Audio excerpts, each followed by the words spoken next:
بسم اللہ الرحمن الرحیم۔ السلام علیکم، آپ دیکھ رہے ہیں میرا یوٹیوب چینل لرننگ آف اسلام۔ اللہ پاک سے دعا ہے کہ وہ ہمارے اور ہم سے وابستہ ہر رشتے کی حفاظت فرمائے اور ہمارے رزق میں برکتیں عطا فرمائے، آمین ثم آمین۔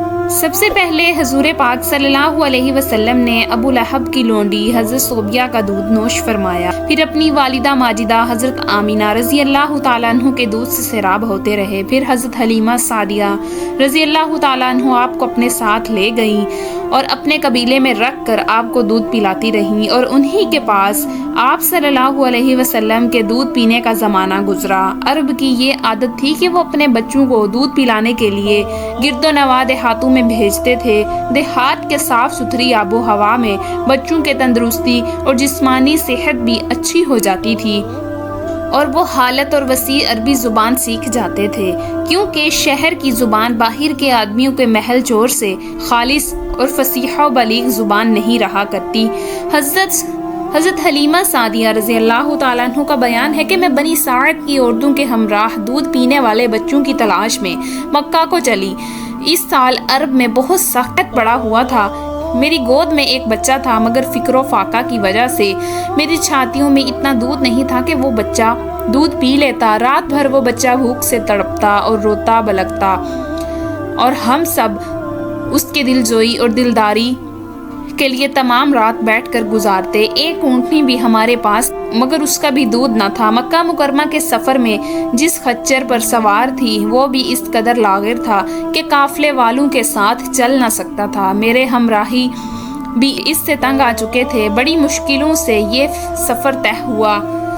جب یہ قافلہ مکہ مکرمہ پہنچا تو جو عورت رسول اللہ صلی اللہ علیہ وسلم کو دیکھتی اور یہ سنتی کہ یہ یتیم ہے تو کوئی عورت آپ کو لینے کے لیے تیار نہ تھی، کیونکہ بچے کی یتیم ہونے کی وجہ سے انعام و کرام ملنے کی امید نہ تھی۔ ادھر حضرت حلیمہ سعدیہ رضی اللہ تعالیٰ عنہ کی قسمت کا سستہ رہا، سریے سے زیادہ بلند اور چاند سے زیادہ روشن تھا۔ ان کے دودھ کی کمی ان کے لیے رحمت کی ذاتی کا باعث بنی، کیونکہ دودھ کو کم دیکھ کر کسی نے بھی آپ کو اپنا بچہ دینا گوارا نہ کیا۔ حضرت حلیمہ سعدیہ نے اپنے شوہر حارث بن عبدالعزیز سے کہا کہ یہ تو اچھا معلوم نہیں ہوتا کہ میں خالی ہاتھ واپس چلی جاؤں، اس سے تو بہتر یہی ہے کہ میں اس یتیم بچے کو لے لوں۔ چلو، شوہر نے اس کو منظور کر لیا اور حضرت حلیمہ سعدیہ رضی اللہ تعالیٰ عنہ اس در یتیم کو لے کر آئیں، جس سے صرف حضرت حلیمہ سعدیہ رضی اللہ تعالیٰ عنہ اور حضرت آمینہ رضی اللہ تعالیٰ عنہ کے گھر میں نہیں بلکہ کائنات کے عالم کے مشرق و مغرب میں اجالا ہونے والا تھا۔ یہ خداوند قدوس کا فضل عظیم تھا کہ حضرت حلیمہ سعدیہ سوئی ہوئی قسمت بیدار ہو گئی اور سرور کائنات صلی اللہ علیہ وآلہ وسلم ان کی آغوش میں آ گئے۔ اپنے خیمے میں لا کر جب دودھ پلانے بیٹھی تو باران رحمت کی طرح پر قات نبوت کا ظہور شروع ہو گیا۔ خدا کی شان دیکھیے، حضرت حلیمہ رضی اللہ تعالیٰ عنہ کے بستان میں اس قدر دودھ اترا کہ رحمت عالم صلی اللہ علیہ وسلم نے بھی اور ان کے رضائی بھائی نے بھی خوب شکمے سیر ہو کر دودھ پیا اور دونوں آرام سے سو گئے۔ ادھر اونٹنی کو دیکھا تو اس کے تھن بھی دودھ سے بھر گئے تھے۔ حضرت حلیمہ سعدیہ کے شوہر نے اس کا دودھ دھویا۔